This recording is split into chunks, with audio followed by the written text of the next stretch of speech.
Este áudio traz a leitura do artigo Antropologia Colonial no Caminho da Antropologia Indígena.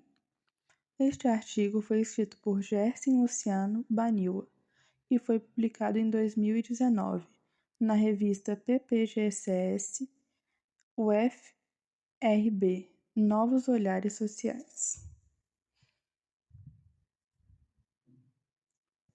Resumo: o artigo produz reflexões provocantes acerca dos conceitos utilizados nos discursos e teorias concernentes à realidade indígena na perspectiva da interculturalidade e mostra o distanciamento destes com relação às práticas educacionais, desde a educação infantil até a educação superior. São desenvolvidas hipóteses para tentar compreender os desafios no campo da educação com os índios ou educação para os indígenas. A análise parte do pressuposto do racismo cultural, étnico e também epistêmico, suscitando questões que perpassam o empoderamento dos povos indígenas à medida que apontam para a necessidade de pensar a interculturalidade alinhada ao diálogo qualificado e simétrico. 3 possíveis focos dificultariam pensar os povos indígenas como pertencentes a culturas distintas entre si e distintas da cultura brasileira. O ego intelectual, o etnocentrismo da ciência acadêmica e as próprias fragilidades pós-coloniais ou neocoloniais. O objetivo do autor é instigar o debate com críticas construtivas ao processo educacional, sugerindo a prática da vigilância epistemológica para que não se perpetue o processo de colonização por meio das estruturas disciplinares. Palavras-chave: interculturalidade, antropologia indígena, educação indígena intercultural. Agradeço o convite da equipe da professora Maria Rosário de Carvalho para participar dessa mesa de debate, abordando um tema que há, pelo menos 8 anos, venho estudando. Reconheço alguns avanços teóricos e práticos sobre a matéria que trata do lugar e do papel dos primeiros indígenas antropólogos no campo da disciplina e da sociedade. São algumas observações e preocupações preliminares, dispersas e, sobretudo, tímidas. Talvez pelo temor que certas críticas à antropologia podem gerar para nós, poucos indígenas antropólogos, que às vezes soa como uma espécie de ingratidão de nossa parte. Por anos e anos de feitos históricos que a antropologia e os antropólogos dedicam, em muitos casos, de forma missionária, em defesa dos direitos dos povos indígenas. Entendo, no entanto, que tal receio não deve inibir estudos analíticos e críticos do papel político, histórico e, sobretudo, teórico-metodológico que envolvam a prática antropológica na relação com os povos indígenas, necessários para a própria atualização e desenvolvimento das ciências antropológicas e suas práticas. Há 3 décadas, desde a discussão da Constituinte, venho participando de debates e buscas de entendimento do que seja e para que a escola e a universidade do e para os povos indígenas, ou de como deveria ser o processo mais adequado de escolarização e academização indígena, na perspectiva da chamada interculturalidade. Hoje, chego a algumas conclusões, ainda provisórias, sendo a principal delas a de que estamos lidando com conceitos muito interessantes e progressistas, que fazem parte do discurso teórico e político, mas pouco praticados no que concerne à relação dialógica entre a sociedade nacional com as realidades indígenas.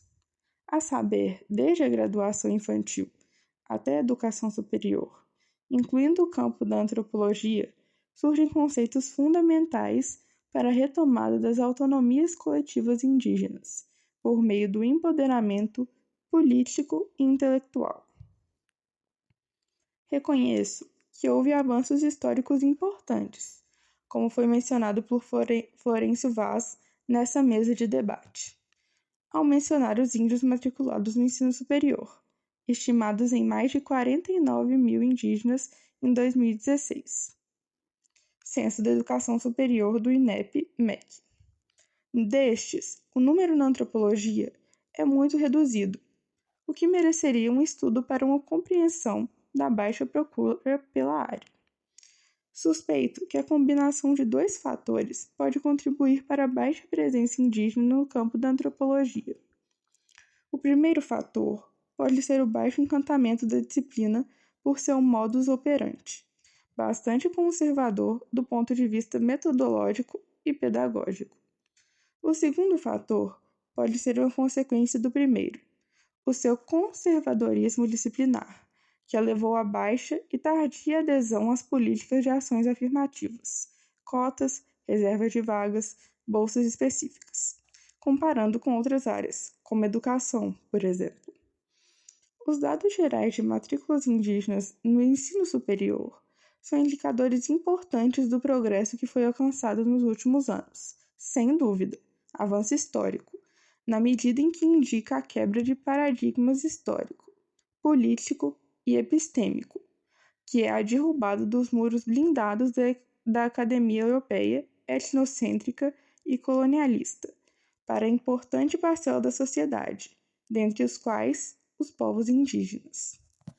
É importante lembrar que a academia, e junto à antropologia, também participou da dúvida cosmológica ocidental europeia a respeito da humanidade e capacidade dos povos indígenas. Tal dúvida, total ou parcial, foi suficiente para justificar, ou mesmo legitimar moral e espiritualmente, todo o processo de massacre, genocídio e etnocídio cometido pelos conquistadores europeus contra os povos indígenas.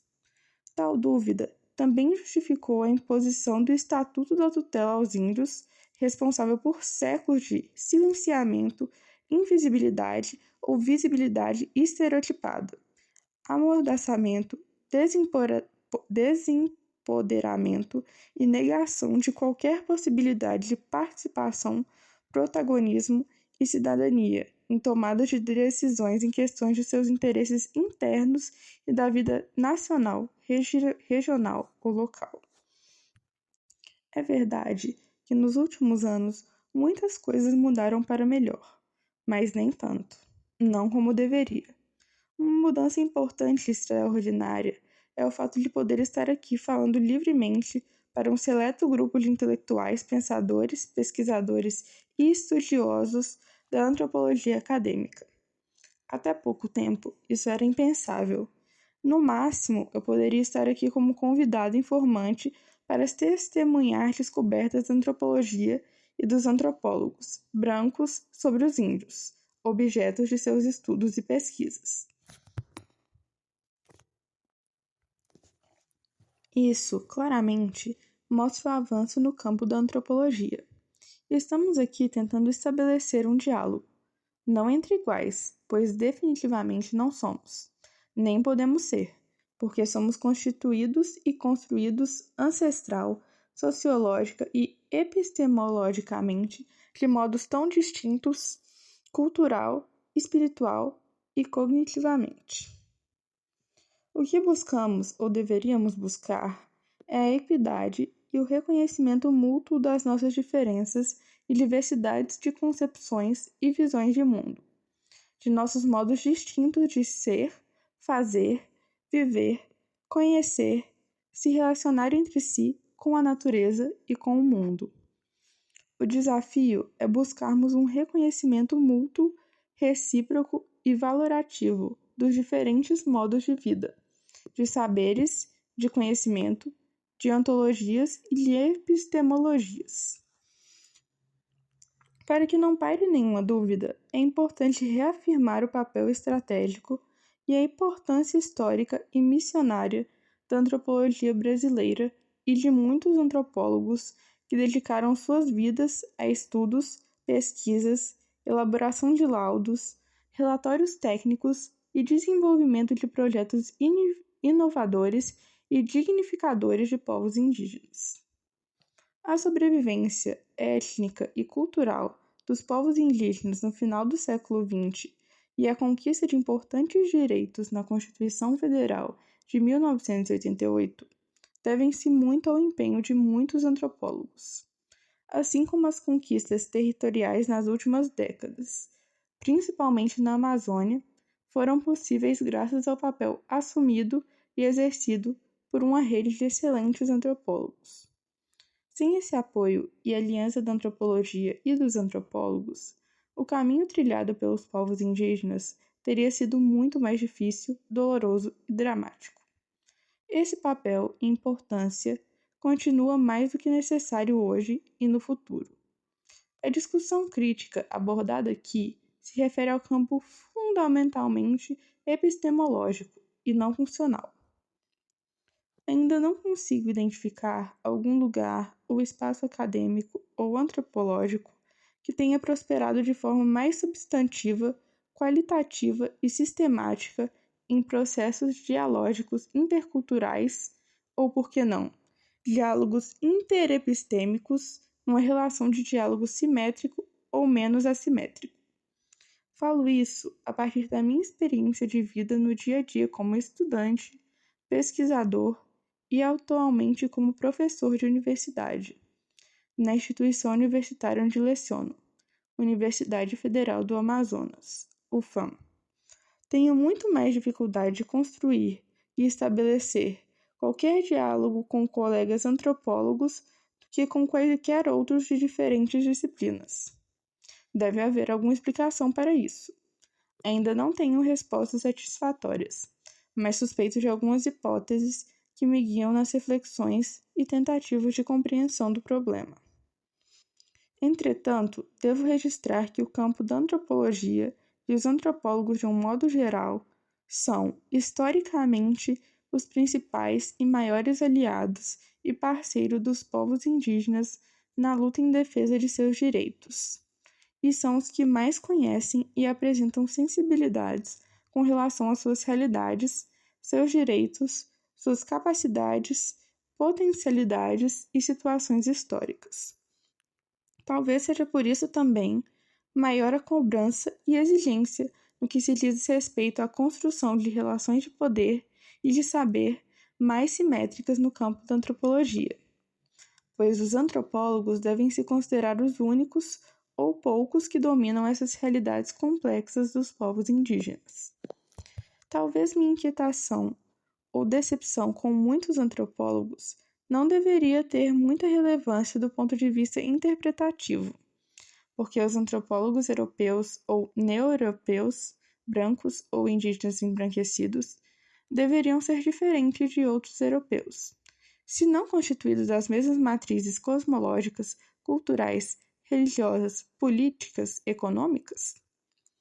Desenvolvo algumas hipóteses na tentativa de entender o porquê da dificuldade de exercício da chamada interculturalidade nos campos da educação com os índios ou educação para os indígenas, com foco analítico na antropologia.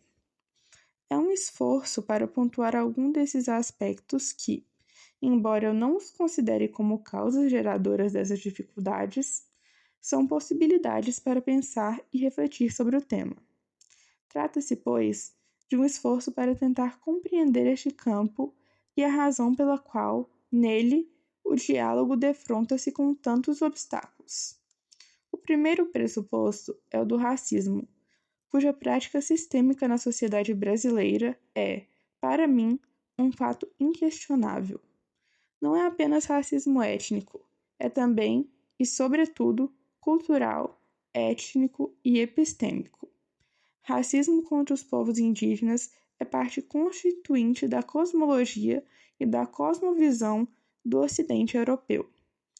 A organização do pensamento, do conhecimento e das crenças está posta sobre a compreensão da natural e divina inferioridade de outros povos, culturas e civilizações não europeias. Então, a questão é se perguntar: de onde se origina e o que sustenta o racismo estrutural, sistêmico e subjetivo na sociedade brasileira contemporânea. Ao ler tantas produções sobre interculturalidade, livros maravilhosos nos fazem dormir felizes da vida. Mas no dia seguinte, quando eu chego à minha universidade e entro na sala de aula, ou quando vou conversar com técnicos e dirigentes para tratar de questões cotidianas, aquilo que li perde o sentido. Porque o que vejo é desconhecimento, ignorância, preconceito, discriminação, racismo por parte de muitos, de gestores a professores. Então, trata-se de procurar entender por que tanto preconceito, particularmente no que diz respeito à temática indígena. Obviamente que é o campo no qual eu vivo e procuro compreender e me situar. Com um pouco de domínio da literatura ocidental europeia, começo a entender e identificar a possível origem do racismo que assola nossa sociedade. Percebo que o racismo é de ordem civilizatória, cosmológica e teológica, na medida em que está referenciada nas interpretações cosmológicas das sociedades europeias, representadas pelas culturas gregas, judaico-cristãs e romanas. São culturas e civilizações que sempre se autoproclamaram únicas, verdadeiras, privilegiadas e superiores, ou até mesmo escolhidas por Deus, em detrimento de todas as outras culturas e civilizações. Basta lembrar que, de acordo com a Bíblia Sagrada do Novo Testamento, Deus escolheu o povo hebreu como seu povo escolhido e ungido. Ora, ao escolher o povo hebreu, preteriu outros povos. Até onde sei, os europeus se consideram herdeiros das civilizações hebreias, gregas e judaico-cristãs. Por conta desse autoproclamamento etnocêntrico, os outros povos e culturas foram denominados pagãos, bárbaras ou civícolas, como no caso dos povos autóctones das Américas. Tais denominações significam que outros povos estariam providos de civilizações, culturas e almas humanas. Isso pode explicar por que é tão difícil para o branco compreender e aceitar que os povos indígenas formam povos com suas organizações e sistemas sociais, culturais, políticos, econômicos, religiosos milenares, e não subculturas da cultura nacional, como são compreendidas e tratadas. Nós, povos indígenas, não compomos a cultura nacional. Não somos uma subcultura da sociedade brasileira. Nós somos culturas e civilizações muito diferentes. Por isso falamos línguas diferentes, professamos outras crenças, organizamos outros saberes, conhecimentos e valores. Desenvolvemos outros modos culturais de classificação e organização de mundo. Enfim, outras concepções sobre o mundo e sobre a humanidade. Por isso, estabelecemos outras formas de relações com o mundo e com a natureza ao nosso redor. Se isso, minimamente, não for compreendido e aceito, qualquer diálogo se torna inviável, ou pelo menos improdutivo, e não prosperará para além das formulações retóricas e teóricas muito bem elaboradas, mas impraticáveis. A título de provocação, busco pontuar alguns aspectos nevrálgicos dessa relação. Índios e não índios no campo do debate teórico e epistemológico, para continuar pensando sobre a origem, a sustentação e a fundamentação do preconceito, do racismo e de toda essa dificuldade de lidar com o diferente, tratando os povos indígenas como culturas distintas entre si e distintas da cultura brasileira. Falo aqui de 3 aspectos observados na relação indígenas e antropologia, um dos quais é a dificuldade do antropólogo reconhecer as suas próprias limitações nas interpretações que fazem sobre as realidades indígenas em seus estudos e pesquisas. Para atender às expectativas e demandas que os indígenas apresentam e lhe cobram em campo e fora dele. Afinal de contas, toda relação que se estabelece no campo interétnico envolvendo estudos e pesquisas ou outros objetivos, quase nunca ou nunca é desinteressado ou sem propósito de todos os lados, embora, na maioria das vezes, tais propósitos não sejam explicitados na mesa das negociações e diálogos. Tanto os receptores e interlocutores indígenas das pesquisas antropológicas, quanto o pesquisador ou etnógrafo entram e estabelecem uma relação em base a seus propósitos, interesses e expectativas, tácitos ou não. Muitas vezes, a qualidade das informações prestadas pelos indígenas aos seus interpeladores depende de sua satisfação quanto à contrapartida esperada e efetivamente recebida do pesquisador. Um dos fatores que alimenta essa fragilidade do etnógrafo em seu campo de pesquisa e nas interpretações dos dados coletados tem a ver com seu ego intelectual, sociologicamente próprio das sociedades verticalizadas, classistas e hierarquizadas das sociedades ocidentais europeias de que o etnógrafo faz parte umbilicalmente do ponto de vista cultural, espiritual, cosmológico e epistemológico. O ego superiorizado não lhe permite igualar-se ao outro, ao interlocutor, principalmente quando se trata de um antropólogo indígena, pois, nesse caso, além da necessidade de afirmação da superioridade sociocultural, entra em cena também potencialmente a ameaça ao seu posto intelectual, de especialistas e estudiosos dos povos indígenas. Tais observações podem fazer parte de uma interpretação subjetiva do nativo, mas é essa subjetividade que guia e orienta o pensamento dos nativos.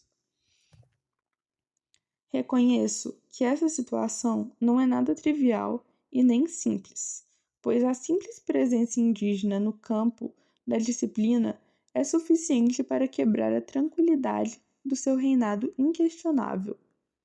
Afinal de contas, qual outro branco poderia se questionar as verdades, interpretações, construídas por especialistas, os etnógrafos e etnólogos?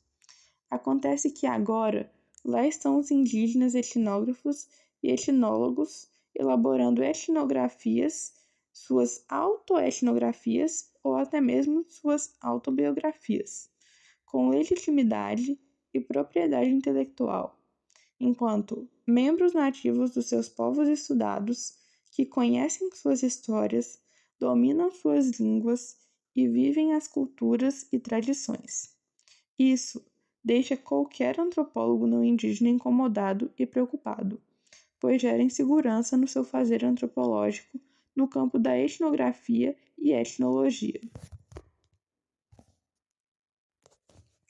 Como fica a segurança de um antropólogo não indígena em seus estudos e interpretações sobre povos indígenas, quando sabe que esses povos agora têm também seus próprios antropólogos, que, em tese, têm ou deveriam ter o domínio básico, prático e teórico dos conhecimentos, culturas, tradições das línguas nativas, fonte de desejo dos antropólogos e da antropologia? Talvez seja em função dessa propriedade, segurança e legitimidade nos nossos campos de estudo e pesquisas que nós, pesquisadores indígenas, temos feito a opção de não estudar o mundo dos brancos e muitas vezes nem as outras etnias, pois enfrentaríamos essas mesmas questões: a insegurança em investigar o outro desconhecido, o branco. Por isso, a forte recorrência das autoetnografias nos estudos de indígenas. O segundo aspecto é o etnocentrismo da ciência acadêmica levada a cabo até as fronteiras possíveis, que impossibilita a prática de qualquer modalidade de interculturalidade e diálogo interepistêmico de que já tratamos acima. O terceiro aspecto são as fragilidades pós-coloniais ou neocoloniais adquiridas pelos povos indígenas, geradas a partir dos mais de 5 séculos de violência, dominação, repressão e aculturação forçada e imposta. Estou me referindo às experiências pós-contato dos povos indígenas, pelos quais passamos, inclusive, pela escola colonial, a cultura de tutela, da dependência, da subserviência, da subalternidade, do assistencialismo, da baixa estima e do sentimento de inferioridade frente ao branco. Observo que, na atualidade, o principal problema do indígena é o próprio indígena que não acredita em si e nem no outro indígena, e com isso transfere a sua crença aos brancos. Branco pastor, branco missionário, branco antropólogo, branco político, muitas vezes até no branco inimigo que é contra seus direitos. O colonizador continua sendo colonizador, e isso não constitui nenhuma novidade. A novidade é que o próprio indígena se tornou colonizador do outro parente indígena, mas ainda a serviço do colonizador branco. Essa atitude individual de indígenas, dentre eles acadêmicos e intelectuais, divide e fragiliza o próprio conjunto dos povos indígenas em suas lutas por seus direitos e interesses coletivos. Essa fragilização dos indígenas coloca-os em desvantagem na relação com os não-índios. É o que acontece quando surge um projeto de hidrovia, de rodovia, de hidrelétrica, de mineração ou de outras iniciativas que os afetam e já os encontram divididos.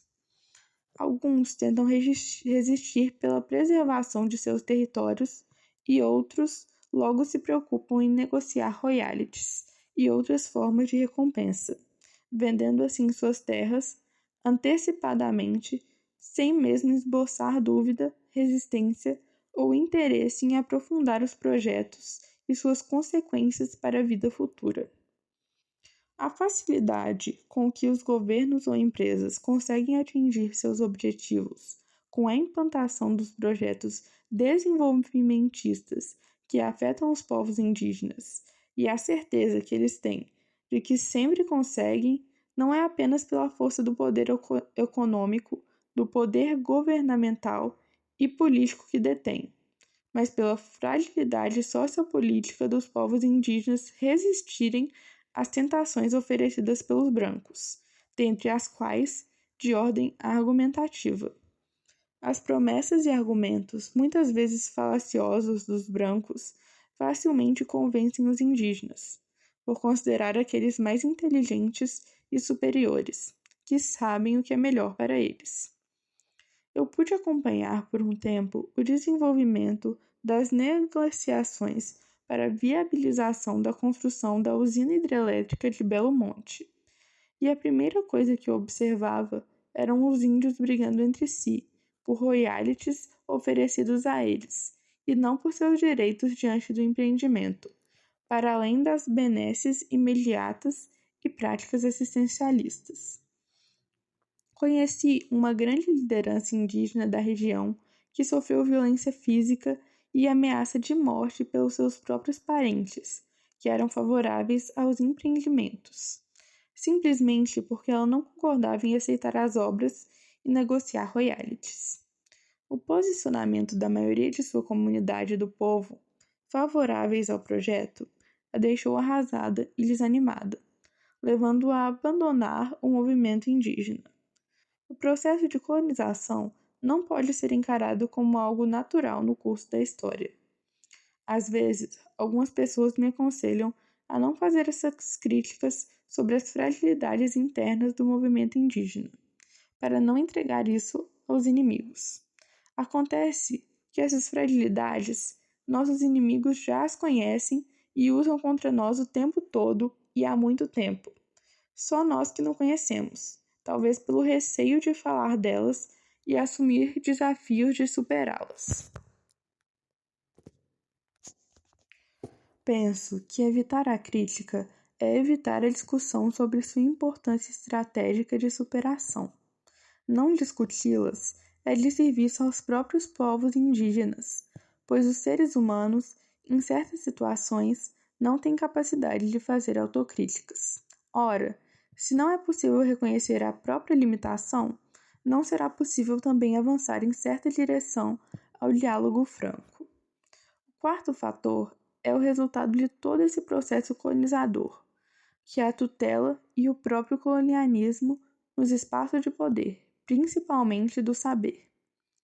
Talvez a disciplina campeã para colonizar seja a antropologia e, solidariamente, os antropólogos. Talvez ela seja a única especialidade da qual não escapo pela minha formação e como aprendi a olhar o mundo ao meu redor. Uma das contribuições mais importantes da antropologia e dos antropólogos para o mundo foi e continua sendo a criação de instrumentos técnicos de pacificação dos povos indígenas a partir dos conhecimentos que dominam sobre os povos indígenas. O projeto colonial se utilizou sobremaneira dessa expertise da antropologia para definir suas estratégias de dominação. Mais do que isso, a colônia, muitas vezes, financiou a antropologia para realizar estudos de seus interesses. Não é muito diferente hoje. As linhas de pesquisa, em geral, atendem interesses das agências de fomento, ligadas às estruturas do Estado. Processos de pacificação têm sempre componentes materiais, imateriais e cognitivos de convencimento de que o pacificador tem a razão, a verdade e o que há de melhor para o pacificando. É uma forma de compra da consciência e de direitos dos pacificandos. É convencer os indígenas resistentes de que estão errados e inferiores. Pode não haver necessariamente má-fé intencional. Pelo contrário, os indigenistas pacificadores tradicionais, muitos dos quais antropólogos, deram suas vidas pelos indígenas. A melhor imagem dos antropólogos que eu tenho, da vida em aldeia e do período em que eu não fazia parte da comunidade antropológica, é daquele que, como bom samaritano, permanece no campo por semanas, meses ou até anos. E os parentes indígenas, aturdidos, perguntam incessantemente: o que é que esses doidos vêm fazer aqui? Devem viver em cidades bonitas, casas bonitas, esposas e filhos, e eles vêm para cá, para este lugar distante e muito diferente. Eu não tenho dúvida de que foram as áreas indígenas com os melhores propósitos, por isso muitos se dedicam, entregam-se e continuam entregando a vida na defesa dos índios, incluindo aí também os seus objetivos acadêmicos. Mas, apesar dos bons propósitos, contraditoriamente, eles não deixam de ser membros orgânicos da sociedade colonial, representando pensamentos, métodos, práticas, modos de vida e estratégias da sua sociedade colonial. Isso fica muito claro quando estudamos os antropólogos clássicos. Ninguém consegue ser antropólogo se não tiver estudado os clássicos da antropologia. Entramos na antropologia como índio e no segundo semestre estamos 50% indígena e 50% antropólogo, porque o pensamento e o mundo branco estão incorporados em nós por meio dos pensamentos dos clássicos. Estudar os clássicos da antropologia, por si só, poderia ser inofensivo e útil por ser mais conhecimento, se não fosse a cultura incorporada e internalizada por nós da superioridade do mundo branco, em particular dos conhecimentos do colonizador em nossas mentes e práticas. Como passamos a supervalorizar tudo que é do mundo branco e subvalorizar o que é nosso, rapidamente vamos substituindo consciente ou inconscientemente os nossos conhecimentos, práticas e valores pelos dos brancos, inclusive os da antropologia. É assim que acontece o nosso embranquecimento, também por meio da antropologia dos antropólogos. Mas nessa relação, deve-se destacar que a mudança não é de mão única. Os antropólogos não indígenas e a antropologia também se indigenizam com os indígenas antropólogos e com a antropologia que os indígenas passam a construir. Isso não é necessariamente um processo de descolonização da antropologia dos antropólogos, uma consequência natural da relação, uma vez que não faz parte do plano institucional da disciplina. Uma espécie de efeito colateral, mas essa questão é um tema para o próximo trabalho. Aqui meu interesse é abordar questões relacionadas à tutela histórica corroborada pela antropologia no campo epistemológico e a relação colonial que continua se estabelecendo com muito mais sofisticação por meio de novos conceitos, métodos e práticas dentro da escola, da universidade e nos campos estudados.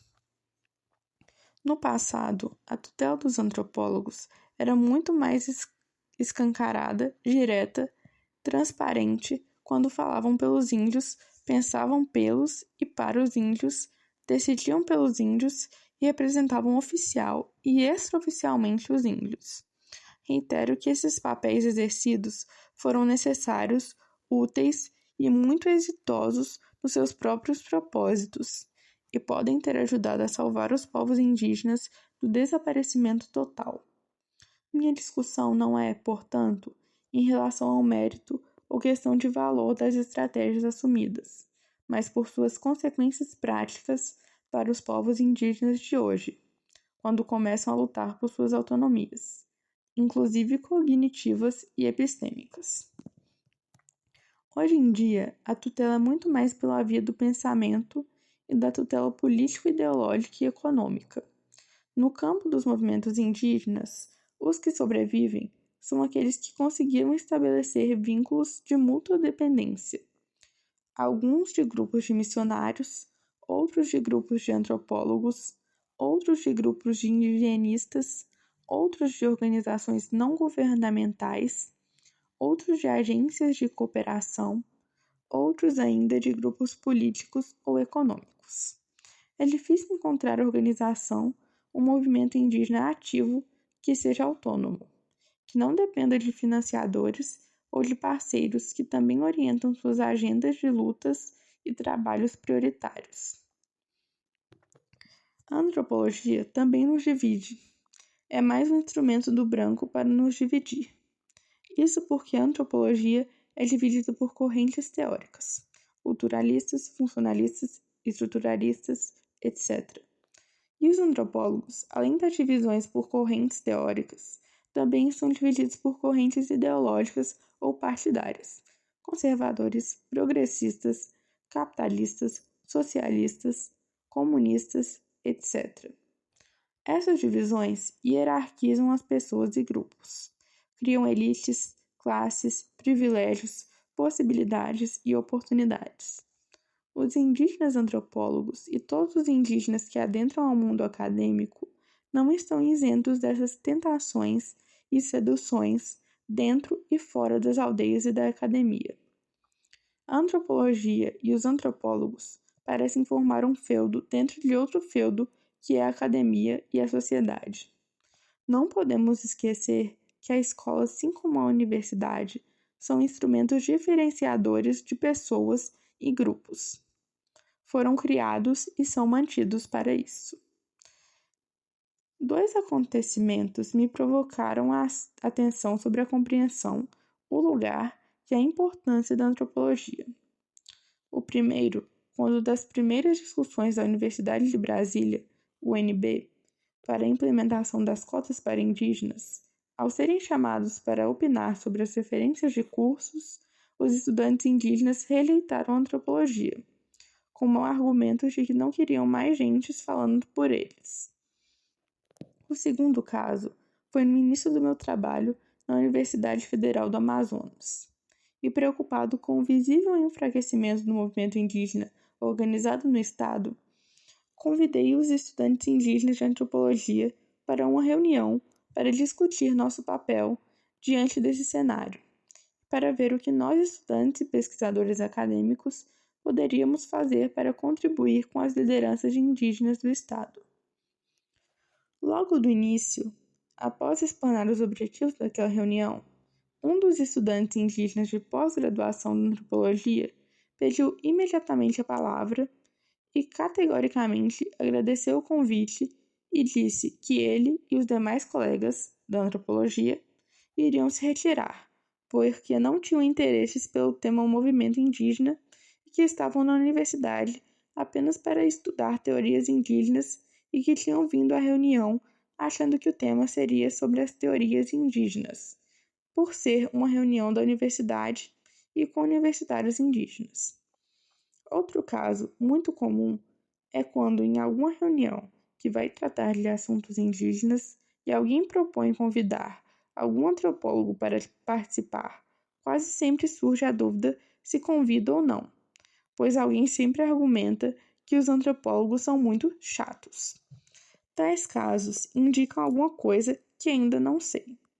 As principais origens dessas dúvidas ou inclinações estranhas com relação à disciplina e aos antropólogos. Não falo essas coisas com ironia, mas preocupado e com o compromisso de pensar a antropologia que desejo ajudar a construir para os novos cenários e tempos que estamos vivendo, que é muito diferente dos cenários e tempos em que a antropologia foi desenhada e para quem os propósitos foram definidos. Faço isso porque escolhi trilhar o caminho da disciplina e é por meio dela que busco dar minha contribuição à ciência e ao mundo, principalmente ao mundo indígena. Mas eu quero que as coisas de fato avancem, e para avançar, a antropologia necessita exercitar muito a cultura e prática da interculturalidade. Para isso, é preciso despir-se de muitos conceitos e preconceitos que criou ou ajudou a criar, para abrir caminhos, espaços e tempos para outros conceitos e práticas, como os dos povos indígenas, sem nenhuma necessidade de negar ou desvalorizar os já criados e consolidados. Nesse terreno, não tem nada dado, tem tudo para ser construído e nesses 10 anos pouco se avançou. No campo da educação escolar indígena, houve avanços importantes, embora poucos ou tímidos. A antropologia tem essa tarefa e dívida histórica para com os povos indígenas em reciprocidade à generosidade destes na recepção e compartilhamento de seus saberes, culturas e valores com aqueles. Essa reciprocidade precisa ser mútua e simétrica. Para minha tristeza, há certos fatos históricos ou realidades históricas que me provocam particularmente. Eu sou de uma geração que se originou de uma escola 100% colonizadora, missionária, bem conservadora. No entanto, foram também essas escolas missionárias, colonizadoras, que forjaram uma parcela de jovens da minha geração que fez a revolução dos movimentos indígenas e dos direitos indígenas no Brasil até hoje. Aí eu começo a perguntar: onde estão os novos alunos? Onde estão as novas lideranças indígenas? Elas foram formadas no âmbito de um projeto de universidade intercultural.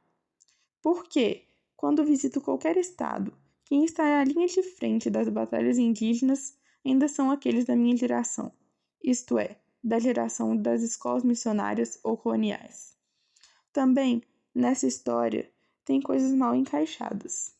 Na UFAM, para minha tristeza, os indígenas que participavam das lutas das comunidades e organizações indígenas, depois que entraram na antropologia, não os vemos mais nas linhas de lutas coletivas indígenas. O que é então que a antropologia está fazendo com esses jovens? Não dá para aceitar isso sem problematizar.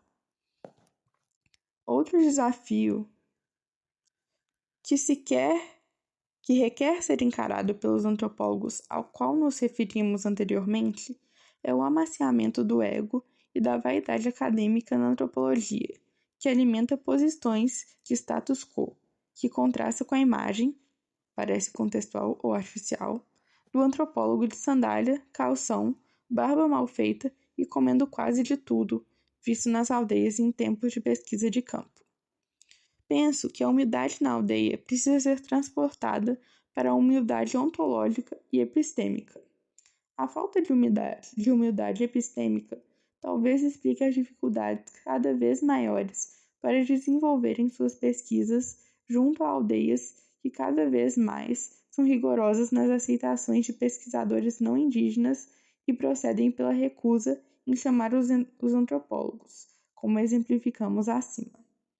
O ego é tão grande que nós antropólogos, às vezes, achamos que somos os únicos especialistas e por isso os únicos que temos o que dizer sobre os indígenas. Outro aspecto observado é a posição de salto alto, verificado no campo da comunicação ou da linguagem utilizadas pela antropologia. Uma linguagem que não chega e não é audível ao povo em geral, menos ainda aos povos indígenas que forneceram as informações apropriadas, transformadas e organizadas. Uma linguagem elitista de antropólogo para antropólogo. Isso cria uma contradição e um dilema curioso, em que muitos antropólogos trabalham para os índios, mas os índios que não entendem o que eles dizem, pois não conseguem decifrar sua linguagem. A antropologia é uma biblioteca de informações preciosas, raras e únicas, tão úteis para os indígenas na defesa de seus direitos, mas inacessíveis do ponto de vista da linguagem, levando-os a uma dependência e subserviência desnecessária dos antropólogos.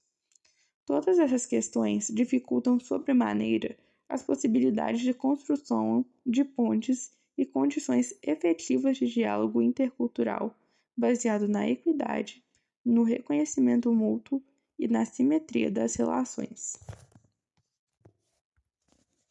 Entendo que a antropologia precisa estabelecer uma relação mais próxima com o entorno social, para o que é necessário adequar a sua linguagem de comunicação e interação com os povos indígenas, com os segmentos sociais com os quais ele opera. Suponho que a distância sociocultural entre antropólogos e os seus públicos-alvo esteja relacionada à defasagem entre a teoria e a prática, e entre modus operandi da disciplina e dos antropólogos que não conseguiram acompanhar o chão das aldeias, das vilas, das favelas, das ruas, das águas dos rios, que não são mais do século XVIII, quando o status quo elitizado era sinônimo de quase divindade. Se não se fizer essa conexão, não haverá avanço, não haverá diálogo, mas apenas monólogo.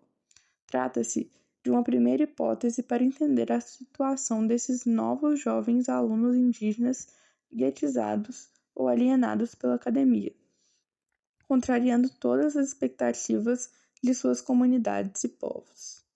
O aluno indígena, ao acessar e se embebedar dos conhecimentos não indígenas, perde a sensibilidade e o encantamento por sua cultura tradicional e passa a mergulhar nas teorias científicas a partir das quais relabora suas concepções de mundo, passando a olhar e organizar o mundo a partir dos óculos das teorias não indígenas, perdendo a capacidade de enxergar o mundo real que existe lá fora das universidades e nas aldeias. Então, a conexão intercultural e interepistêmica são absolutamente importantes e necessárias. Quais são as possibilidades, do ponto de vista dos debates, de criar espaços para tentar reverter a monologia ontológica e epistêmica da antropologia e junto à academia? A UNB tem a Maloca, o Centro de Convivência Multicultural dos Povos Indígenas. Na UFAM e em outras universidades, permite-se que teses sejam escritas e defendidas nas línguas indígenas. A esses avanços eu denomino avanços exteriorizados, distinguindo-os dos interiorizados, que ainda não acontecem ou acontecem de formas muito tímidas. É exemplo da interculturalidade epistemológica. Suponho que a questão passa mesmo pelo empoderamento dos povos indígenas, já que a gente não consegue achar outro termo. Mas eu estou querendo dizer que não dá para pensar interculturalidade sem um diálogo qualificado, simétrico. Não vejo nenhuma possibilidade de uma verdadeira e efetiva interculturalidade sem transformar e adequar os cursos de antropologia na graduação e na pós-graduação em suas matrizes teórico-metodológicas, pedagógicas e práticas curriculares, o que também requer uma formação complementar e atualizadora dos professores de antropologia. A antropologia possui um capital de conhecimento fantástico sobre os povos indígenas, que formam a verdadeira riqueza e patrimônio da humanidade. A antropologia também se destaca pelo enorme interesse que tem sobre os povos indígenas. Somente os antropólogos conheceram e registraram os primeiros contatos e as primeiras produções sobre os povos indígenas. Mas, por outro lado, qual é o índio que vai aprender um dia o gosto pela leitura de uma tese com 700 páginas, por exemplo? Precisa haver um esforço para fazer chegar esses conhecimentos mais próximos dos povos pesquisados, e não ficar só nas prateleiras e bibliotecas das universidades. Concluo desafiando a todos para pensarmos, ou pelo menos sonharmos, com uma revolução pedagógica e epistemológica na antropologia. Até lá, também vamos pensando outras iniciativas. As ideias de interculturalidade, multiculturalidade, diversidade cultural e epistêmica são boas, pois nos ajudam a criar espaços de debates e de criações de ideias, ao menos para sair do lugar de conforto e da comodidade que a monologia nos acostuma. É muito difícil, contudo, que universidades consolidadas possam fazer essa ruptura, digamos, epistemológica da interculturalidade, da intercientificidade. Por isso, começamos a defender a ideia de universidade indígena muito mais como provocação ao debate do que sua efetivação. Por quê? Sinceramente, eu acho que é muito difícil realizar esse tipo de ruptura nessas universidades enraizadas, consolidadas. Aqueles que estão conosco, que concordam com as ideias que estou explicitando, contam-se, provavelmente, nos dedos das nossas duas mãos em cada universidade. Mas uma revolução pedagógica é uma questão central. Precisamos avançar, enquanto povos indígenas, recuperando a ideia de que não somos uma subcultura da cultura nacional, muito menos da cultura científica ou da antropologia. Se não conseguirmos entender isso, não será possível iniciar um diálogo para valer. Não será possível produzir um diálogo do qual possa resultar alguma consequência relevante no campo político epistemológico. Por quê? Enfatizarmos que não somos uma subcultura é importante? Porque suponho que o que mais assusta ou desanima os não-índios, os intelectuais, os pesquisadores, professores não-índios, é isso. Porque não se admite a quebra dos paradigmas, a quebra dos cânones científicos. As epistemologias indígenas rompem com a hegemonia do pensamento científico na sua raiz cosmológica, na sua raiz filosófica, na sua raiz epistemológica. Bastaria dizer, por exemplo, que essa ideia de objetividade da ciência se tornaria insustentável se as epistemologias indígenas penetrassem no campo científico, porque é impossível pensar em conhecimento indígena sem tomar em conta a dimensão espiritual. Não existe conhecimento indígena sem o lado espiritual. Isso já implicaria em eliminar muitos cientistas da sala do debate, para os quais tal posição é praticamente uma heresia. Então, só para ter uma ideia de como é difícil iniciar um processo efetivo de diálogo, consideremos agora a questão da separação entre natureza e cultura, que no pensamento indígena não ocorre. O fato de a ciência dividir os objetos em disciplinas, ciências da natureza, ciências sociais, ciências humanas e assim por diante, parece suficiente para demonstrar o que eu estou querendo dizer. As questões como objetividade científica, separação natureza-cultura, segmentação dos objetos são centrais para pensar a interculturalidade e a possibilidade do seu exercício efetivo. Limitar-me-ei a esses aspectos, uma vez que, se levarmos a sério os conhecimentos indígenas, a lógica do sistema de conhecimentos hegemônico terá que mudar, pois os dois assentam em princípios completamente distintos. Fica claro, pois, que entendo a interculturalidade como o diálogo entre sistemas de conhecimento, sistemas que sustentam as distintas visões de mundo, que estruturam nossos modos distintos de pensar e organizar o mundo. Visões essas que orientam nossas vidas. Foram décadas de tentativas de diálogos. Se não iniciarmos por essa via da interculturalidade vivenciável, nada adianta. Os avanços na universidade se limitarão ao acesso e permanência, sem qualquer mudança nas estruturas curriculares dos cursos e dos programas que continuarão colonizadores. Ao longo dos últimos 10 anos, várias mesas redondas de debate, como essa em que estamos, foram organizadas com excelentes trabalhos analíticos e reflexivos sobre esses temas, com poucas mudanças, salvo pela entrada de índios no sistema universitário nacional. Mas ele entra e sai quase não índio, porque a estrutura curricular das universidades não mudou. As ações inovadoras são geralmente complementares, periféricas, não alteram a estrutura do pensamento. O aluno indígena, quando entra na universidade, de porta para dentro, se torna um aluno genérico. Registra-se que ele entrou pelo sistema de cotas e aparece como aluno diferenciado por direito diferenciado. Mesmo que, às vezes, ele tenha uma bolsa, isso não faz muita diferença, porque em termos de acesso ao conhecimento, nada muda. Ele é tratado como todos os outros não indígenas. Nem mesmo a conquista do direito de elaboração de dissertações e teses em língua indígena contribui para alterar a situação, uma vez que se trata, mais uma vez, apenas de exterioridade, e um meio que, se não for bem canalizado, pode ampliar a guetização e discriminação dos estudantes indígenas. Mas o que interessa mesmo é a estrutura curricular, conhecimentos e práticas. Não muda enquanto não houver mudança nas estruturas universitárias.